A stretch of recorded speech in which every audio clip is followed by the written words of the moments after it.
Welcome to today's webinar. The topic today is masonry design using finite element method in RFEM 6. My name is Andreas Hörold. I'm responsible for marketing and public relations in the Dlubal Software company. For instance, the Dlubal website, the webinars, customer projects, etc.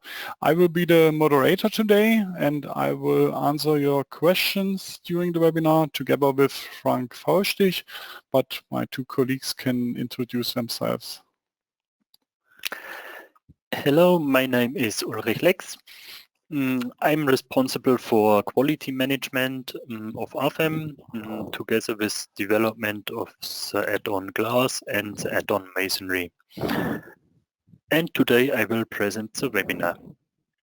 Hello, my name is Frank Faustich. I'm responsible for the quality management of our software. Yeah, and you will help me with answering the questions, of course, but I said it at the beginning. Okay, thank you for your introduction. Then we can switch off our webcams that the attendees can see the full screen. You can ask questions via the control panel on the right side of your screen. You can enter a short question here and we will answer you. If you don't get an answer during the webinar, because there are too many, you will get an email afterwards. The other way is to watch the entire webinar and then email your questions to info@dlubal.com. Okay, then I hand over the screen to Ulrich. Okay, thank you very much, Andreas, for your introduction.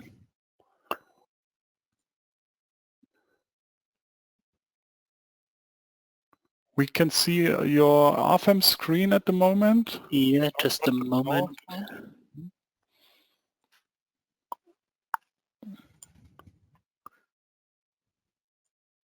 No. So today's webinar is about masonry. My presentation is created into three parts. The first part, the theory or basics of the used material model. The second part is the modeling of masonry structures, especially how to use it in RFEM 6. And the third one, the evaluation of the results. Add-on masonry design. The add-on masonry design was developed completely new in RFEM 6. It was developed in a research project in cooperation with partners from science and business. The research project was called Digitizing the Design of Masonry Structures. The main project partners were the Institute of Structural Design at Graz University Technology, the BRIC Initiative or the Association of Austrian Brickworks, the Ziviltechniker Büro Dr. Pech in Austria, the Werkram engineers in Vienna, and the company Wienerberger. The aim of the development was to find a method to make the masonry material more attractive and effective in use, and to create the possibility of being able to use the material in a modern software environment.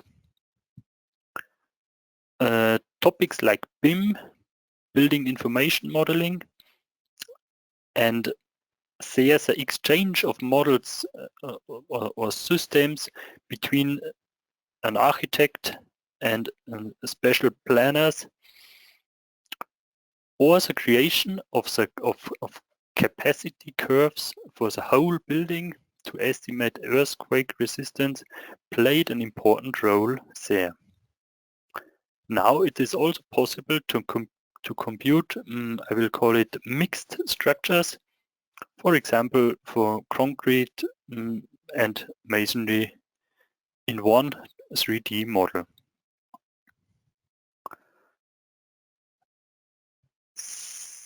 After detailed investigation of various published material models, we decided to use an approach according to Lourenço.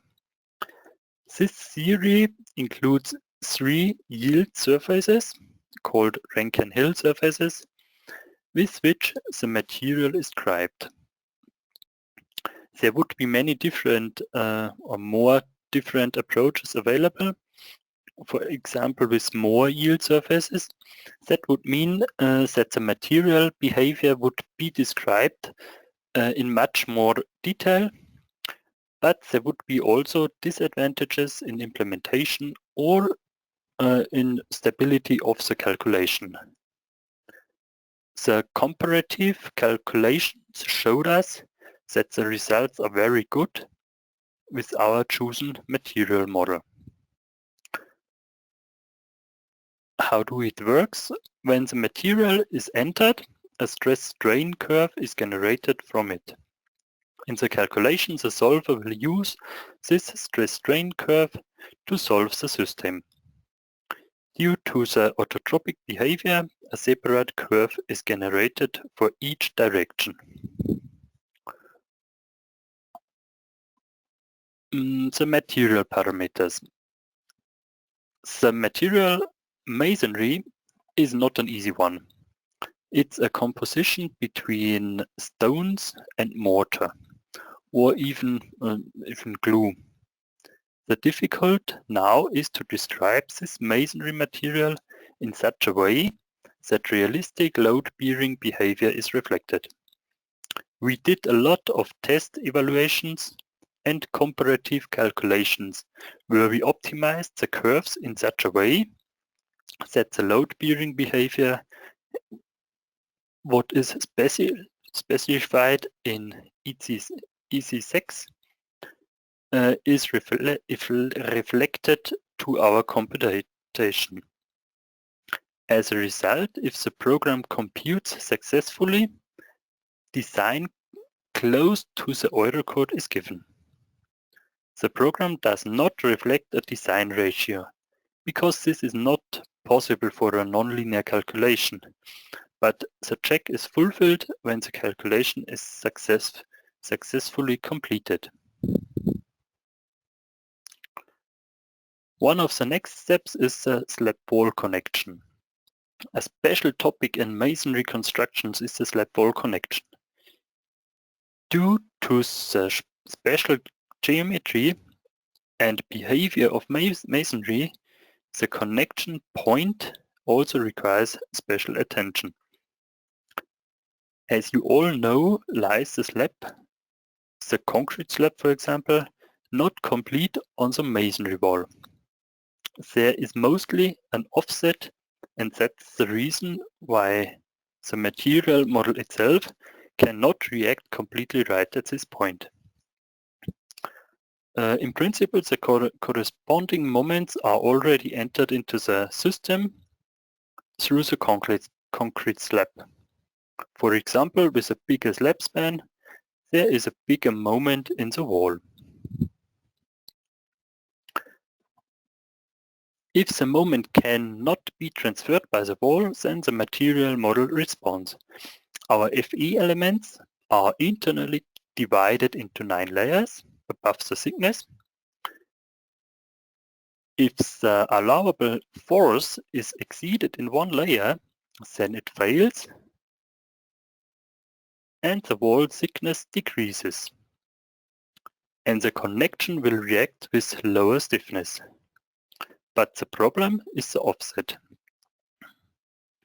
That's why we developed an interaction equations where the maximum possible moment in condition to the normal force is considered. This topic can now be considered with a line hinge in RFEM 6. That's now all for theory, and I will switch to the program to continue with modeling.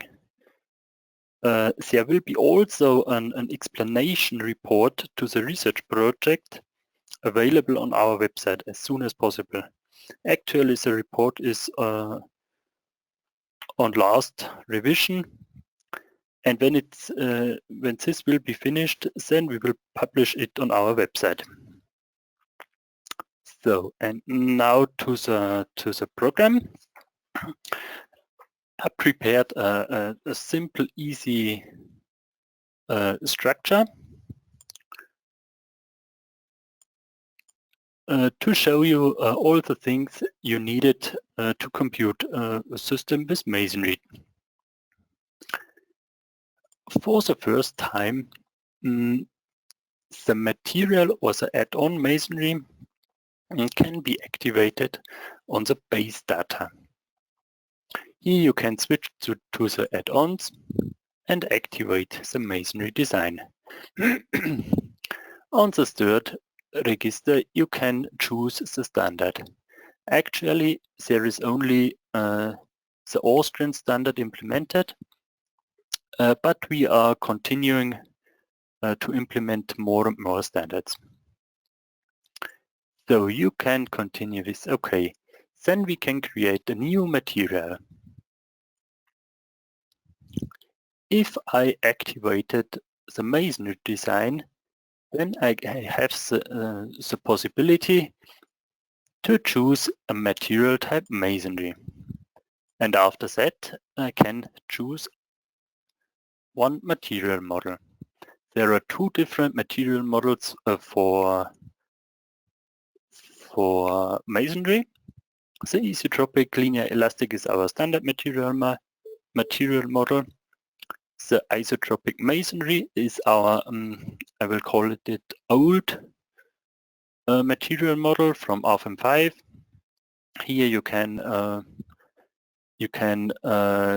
limit the stresses in X and Y direction, but you have no influence of the shear or the orthotropic behavior. This orthotropic masonry plastic surface is our new developed one what we will choose.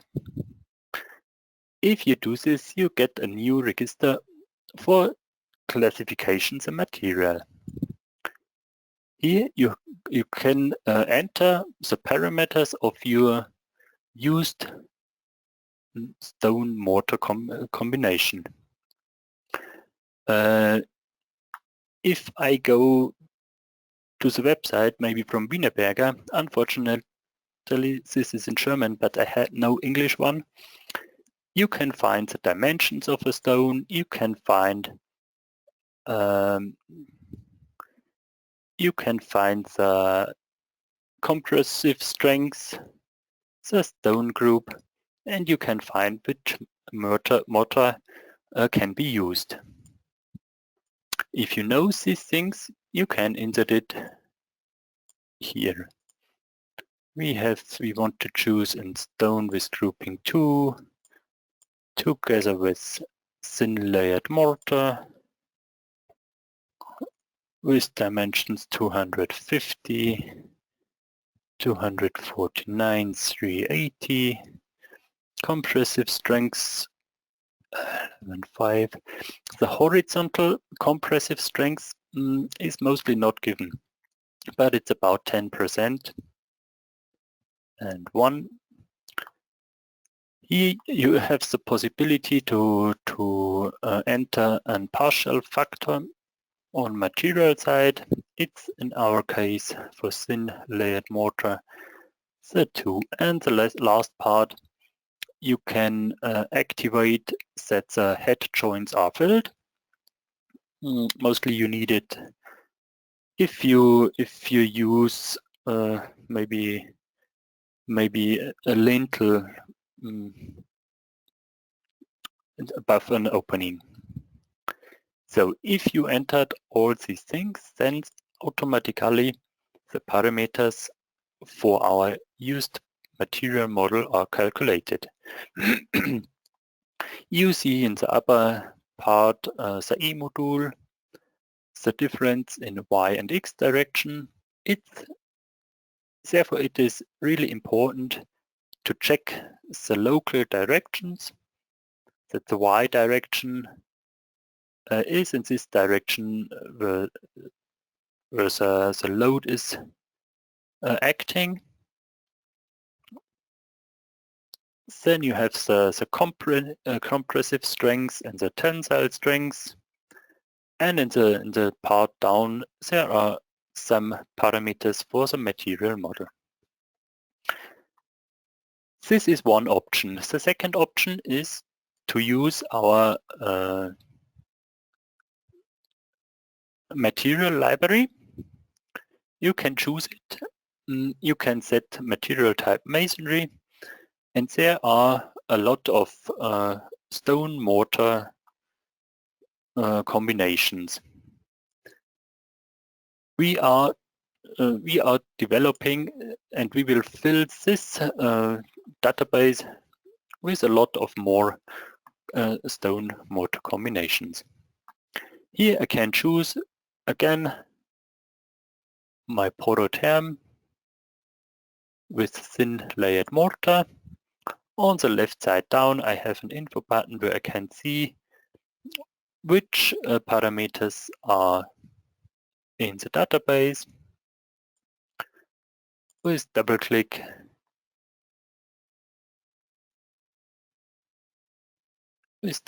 can I choose these parameters. The parameters are filled automatically.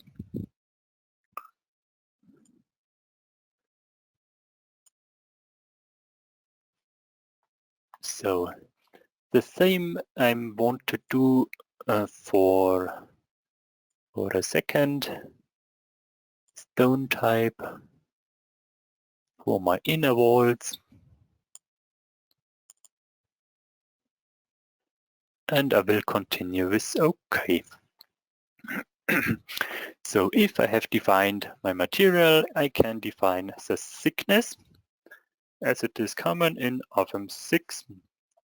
I create a new thickness, choose my material and enter the thickness of the wall. Please be careful.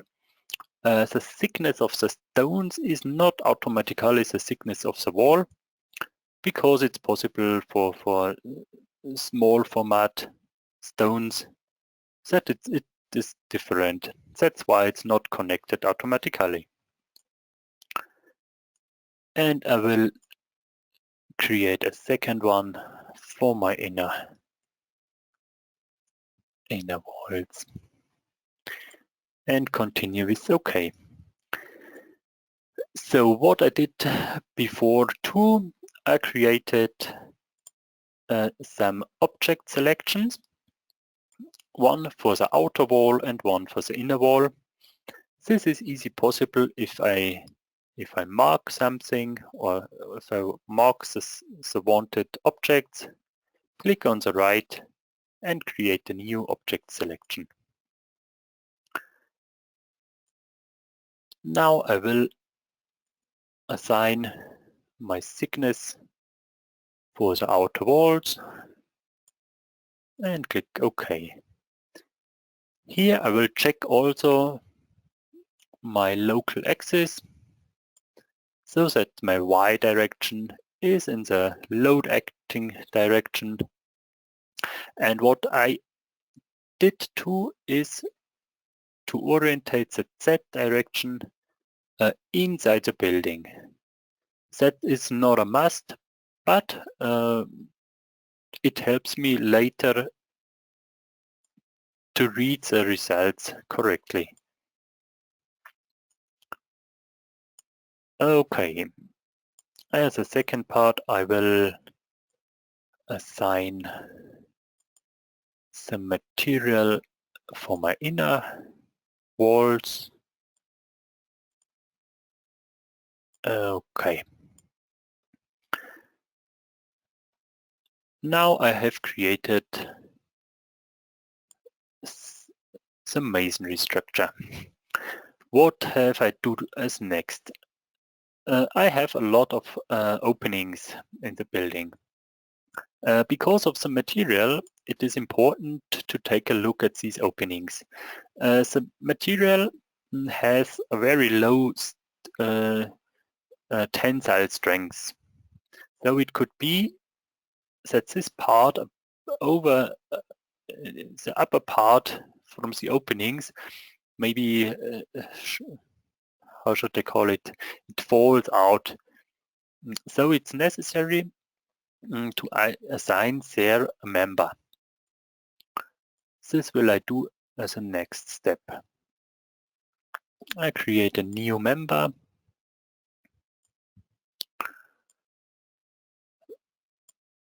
Maybe with 300 and only 55 millimeters in the height.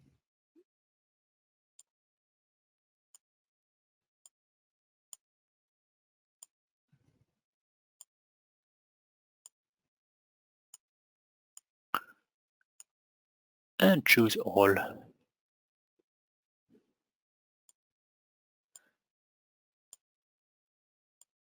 Lines from opening.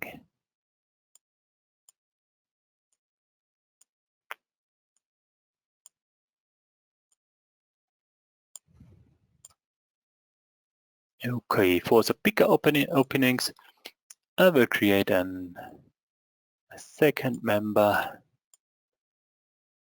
maybe with 300 and high 200.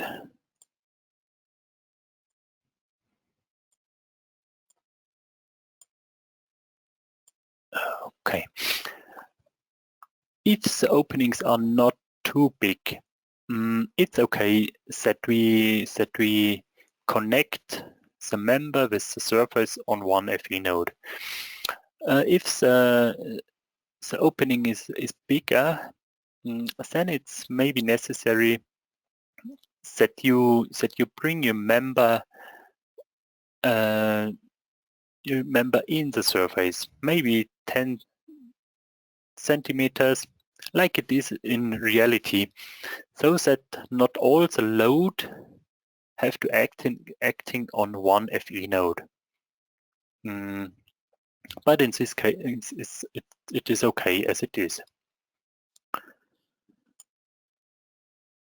Okay, as a next part, I have to look for the wall slab connection. The wall slab connection, as I said, can be assigned as a line hinge. That's why I create a new line hinge. If you are in the dialog line hinges, you see you have the option slab wall connection. If you check it on, you will see that this is not a real hinge. It's only a placeholder for the hinges in the masonry wall. This placeholder or this hinge is located on the slab and there on all lines, on all outer lines. The same I will do for the slab above and choose all outer lines. Okay. Then I can switch to the slab wall connection register and to enter an offset. This offset describes how big or how long it is. A second option is to enter a block width. When I entered here in value, then you can see what is the meaning of it. It's an additional stone on the outside of the wall. But in our case, I will not do it. Okay, if I have now described the geometry of my connection, I can generate the new line hinges. If I click on this button, I generate 2 new line hinges. The amount of these hinges is not necessary because it is depending how the location of the local z-axis of the surface and the orientation of the line is. These hinges are in a different color. That means they are not able to edit. because they are connected to this geometry. Of course, you can disconnect it, but then you cannot. You have not the intelligence if you change something on the first one. There are generated two-line hinges, but you will see that the hinges are the same, only it's located in a different quadrant. So if I click OK, then we can see that we generated two new hinges. This one is our placeholder, and here on the masonry wall we have our hinge for the connection. So here a short I will show you some details. If you have two surfaces on the slab, you saw it already. It's no problem. You can easily generate the hinges for on the masonry wall. It doesn't matter if the thickness of the wall is the same or different. There will be generated the correct hinges. In cases that you have different materials, you can also use this slab wall connection. Now if you generate it, you get a warning message of an invalid material. But if you click OK, you will see the invalid material is a concrete material, and this is okay because there should no hinge be generated. And on the masonry wall, the correct hinge is generated.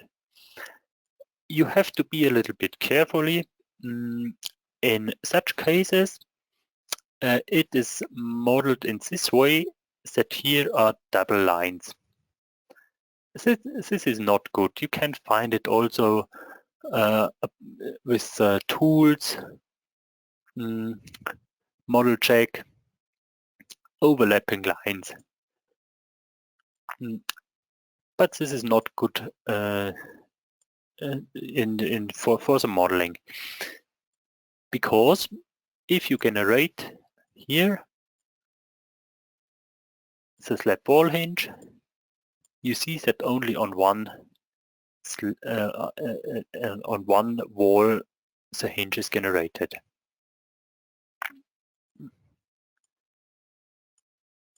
So it's even better if you connect, or if you model it in this way, that you have only one line,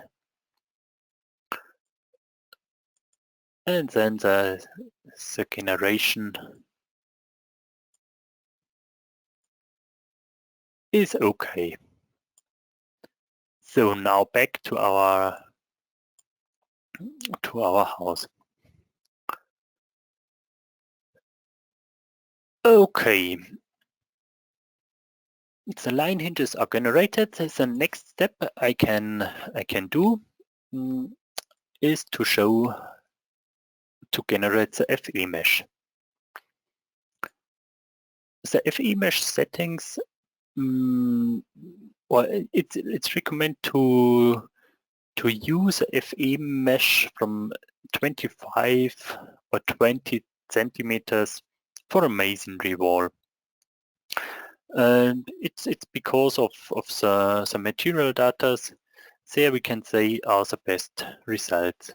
For concrete, of course, you can use a bigger FE element, and for the masonry, of course, if you need it, you can also use smaller elements, but I would not use bigger elements.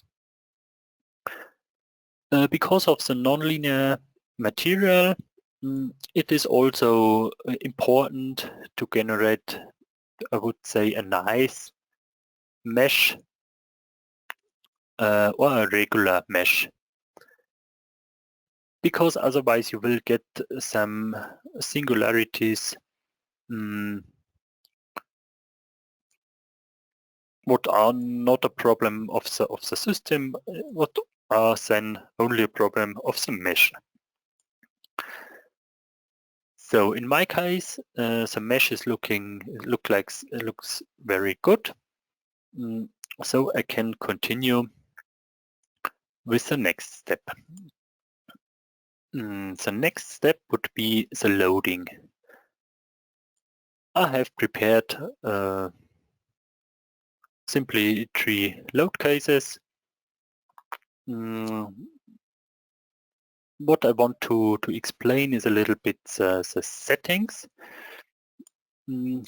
So the static analyze settings, you have the option to choose an analyze type.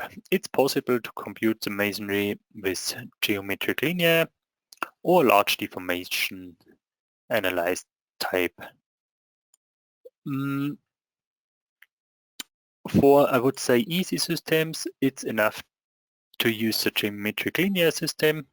If there is a big banding, or if you want to use or to come on the borders of the material behavior, it's necessary to use the large deformation. For the nonlinear material, it's also necessary to use a number of load increments that you not only compute it with one load increment. It's because of that the material or the FE element has the chance to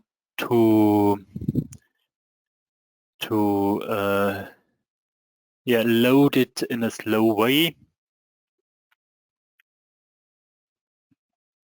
The FE elements. So you have to choose, maybe a good number would be 5 or 10. Here you can save the results for all increments. Then you can see afterwards what is happening in calculation.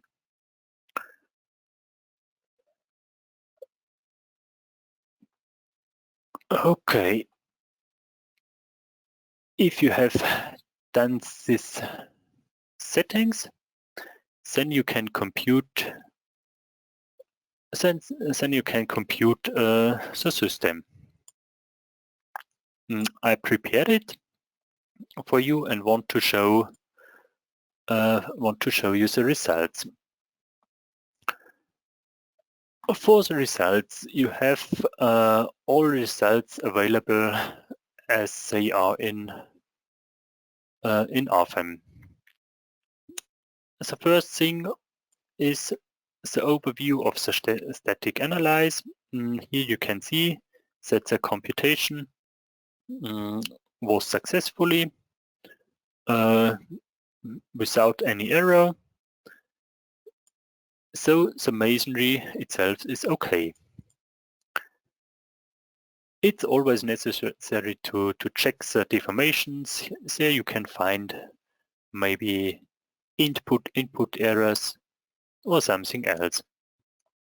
Especially for the masonry material, you can check then the stresses, but the stresses cannot be higher as they are defined in the material model. So it's maybe more interesting to take a look on the strains. Especially for this system now, all the specialists of masonry will know it. It is the slab. It's the first slab. And here we will take a look on the strains. If you take a look at this edge, then you will see that the strains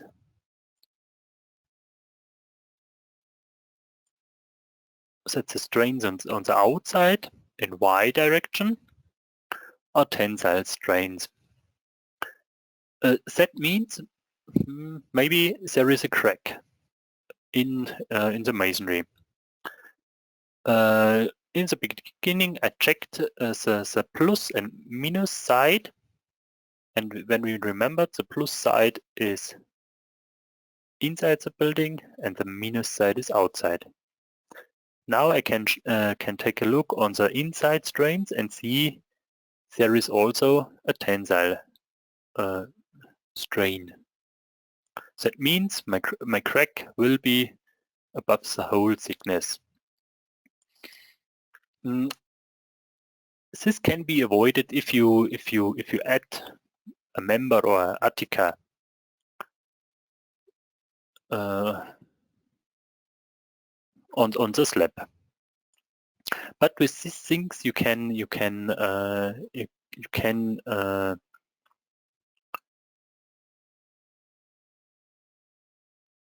take a look and to see if there is any crack in the masonry. One more thing is also the criteria. Here you can see the nonlinearity rate of the material. The red one or the red marked elements are not overloaded. It is saying that this one what are blue are on the linear elastic part of the material model, and the red ones are in the plastic part. Here you get a feeling what happens in the building and where the problems maybe are. These all things you can document. You can document in the printout report to document all the results. So, and as a last part, I have prepared some more example. It's our small building, and there I want to create a capacity curve, maybe to get a feeling for the resistance of an earthquake. So how can I do it? For this I have to activate at first the add-on stability, structure stability.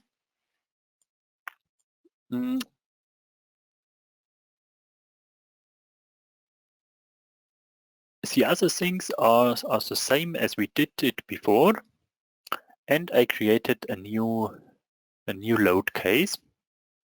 I have my normal vertical load cases, and I created one load case for horizontal loads.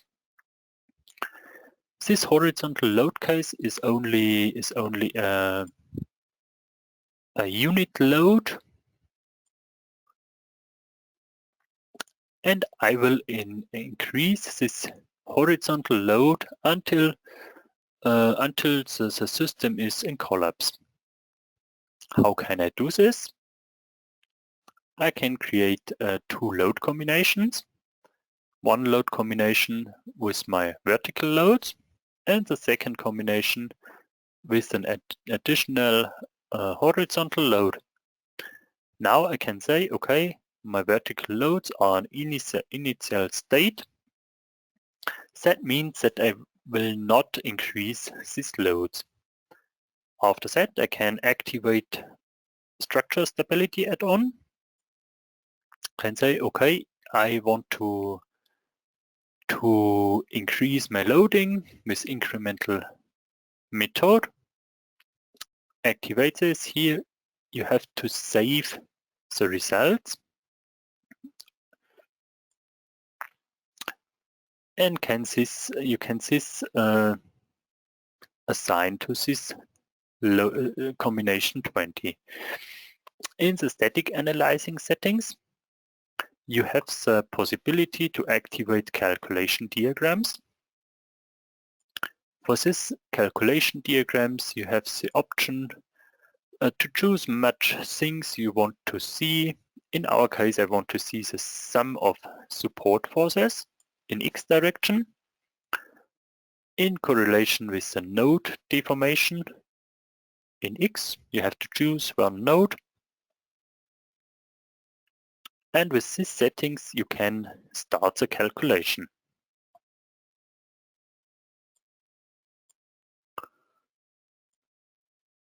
So if you finish the calculation, you can see that I can increase my horizontal load about 60 times, and after that my system will falling down. In the criteria, you can see now also the shear forces what are in the system.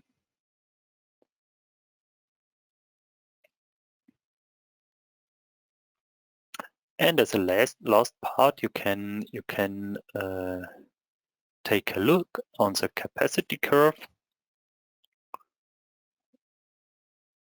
You can take a look on this calculation diagram, and this is the capacity curve for this building.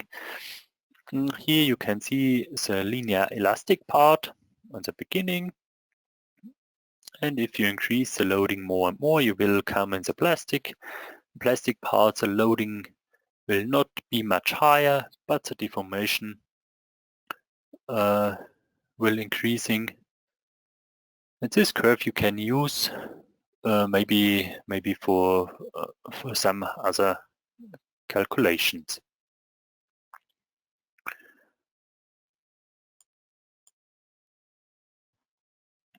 Okay. Now I'm on the end of my presentation. I would say thank you for listening and go back to Andreas. Okay, thank you, Uli, for this nice presentation. Just for information, we recorded this webinar, and before I will show you where you can find the recording and the used models to download, I would like to introduce you some new or free tools that we provide. Just a moment, I take over the screen again. So, our free online services, e.g. the GeoZone tool for snow, wind and seismic loads. Then the cross-section properties, it's a large database with cross-sections, and you can define your own parameterized cross-sections. Then the FAQs and knowledge database, the models to download, also with the webinar models. Then on our YouTube channel you will find the webinars and other useful videos, tutorial videos, etc.